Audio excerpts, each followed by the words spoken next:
from the Loft 100 studios in sunny San Diego, California. 110 million TV homes strong, 150 radio stations, and welcome to our latest network, Bloomberg Financiero in Mexico. It's 15 million homes there. I guess we're 125 million now, aren't we? That's a lot of homes. And then we moved to Bloomberg US here in a couple weeks. And then we go to Bloomberg EU. So Biz Television Network, American Life Network, and Bloomberg Network. On the TV side, American Forces Network, Biz Talk Radio Network, and iHeartRadio on the radio side. Big Biz Show is on the air. Great to have you along today. We're brought to you by Prudential. Let Prudential be your rock for retirement. Also brought to you by Splash Beverage Corp, home of the Copa de Vino. Northwest Biotherapeutics, saving lives every day. Bayer Advanced, better science, better results. Don't eat it, it's fertilizer. Starbucks coffee. Greg's hopped up on some right now. Bloomin' Brands, their fine family of restaurants, including Outback Steakhouse, and their authentic Australian food, because you know those bloomin' onions are just growing on the side of the road in Perth. One such public company is LM Funding America, and kind of landed in our lap because we have not really talked to anybody who has really explained to us the digital currency and the blockchain infrastructure on a human function. Now, we have a couple of people that come on that talk to us on a very high economic function about it, but we've always wondered about sort of where this lands. Bruce Rodgers is CEO of LM Funding America, their stock symbol LMFA. And of course, you can go to lmfunding.com, but he's been kind enough to give us some of his time here via Zoom. And Bruce, thanks for coming on, pal. What's up? Hey, thanks for having me. Little fun fact, my wife was the first bartender at the first Outback Steakhouse. We know all about See, that. that's how it works. So you know all about authentic Australian food. 7 degrees of bloomin' onion right there. Bruce, I know that you are a small publicly traded company, and I know that you made a $30 million bet on Bitcoin, but let's all start with this question. I have the same $40 in my wallet that I've had for 8 months, as I'm sure you do too. Our currency is a number on a page or on a screen. Aren't we already living in a digital currency world? And if that's the case, why are we having, so it seems, an adoption problem with most of the citizenry? I know we have guys like you, guys like me that are inherently interested in it, but there seems to be pushback, whether it be regulation, whether it be just not understanding. Start off with that one. Well, the why Bitcoin question, I guess, is what you're really saying, and it's been sold to be a bunch of different things. Bitcoin does something for the first time in mankind that could never be done before, and that's I can transfer value to you without an intermediary. I can give you a key number, and you can go on the Bitcoin network, and you can now own that Bitcoin. All of the other things that we think of as transferring money between each other, we really got a series of intermediaries. I will write a check to you, hand it to you, you hand it to your bank trusts you, your bank trusts my bank trusts me, and that's how you get the money. It goes in a circle, and it's much more complicated than that. So Bitcoin brings us that immediacy that across borders, we can't travel time, but the immediacy of transferring something of value between two parties is what makes it exciting. And then the blockchain ledgers are exciting because they track things with this high degree of accuracy.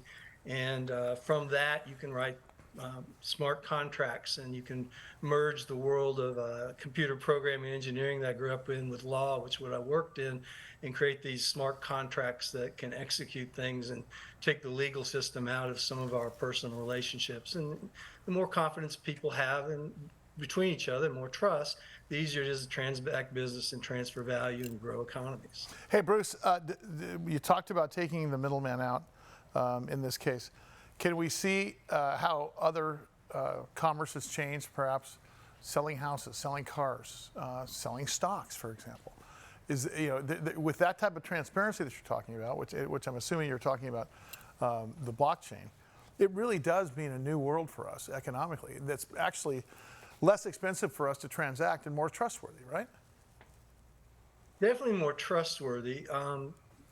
It's more expensive to transact on blockchains, Bitcoin in particular.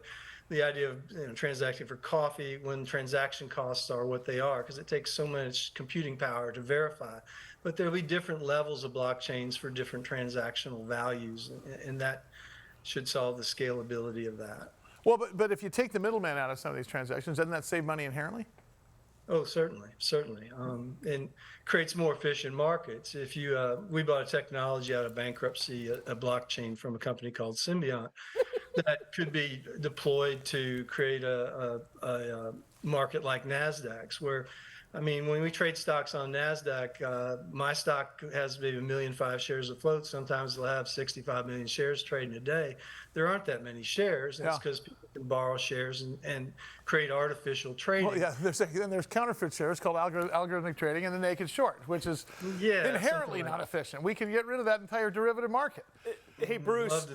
Love to talk about that. But yes, you could. If you transacted on a blockchain, you could only trade shares that actually existed, a novel concept, right? Yeah, exactly. But that would create a more fair market and a more rationalized price.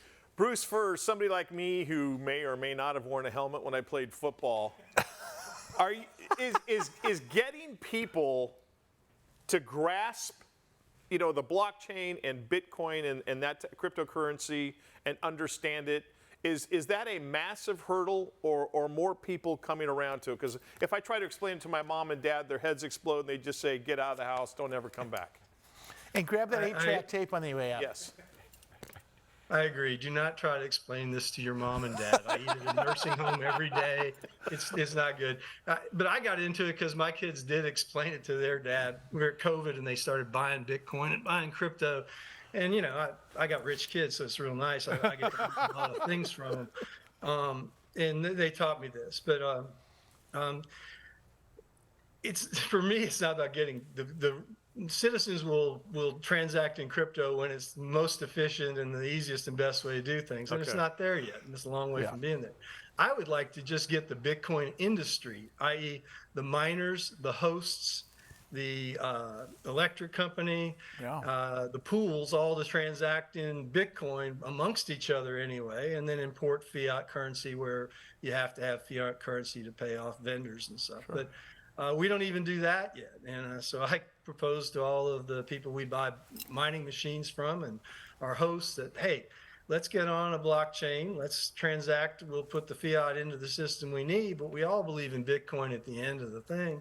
So why don't we just agree to divide up that pot of Bitcoin when we get done with this process rather than charging each other along the way using fiat currency, which is very expensive. So yeah, if we could get adoption in our own industry, we could blow up some transaction fees and make mining more profitable for all of those of us that buy ASIC mining machines.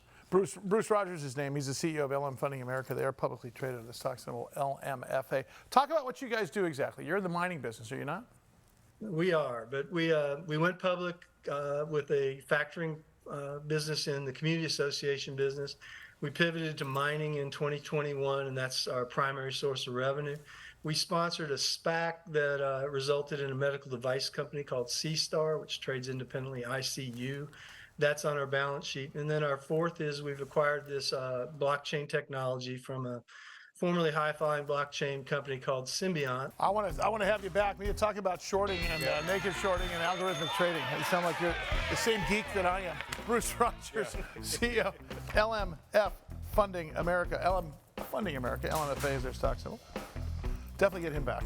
We can spend a whole hour on it. Great. In fact, we should do a whole hour with him. All right. More Big Biz coming up. Stand by.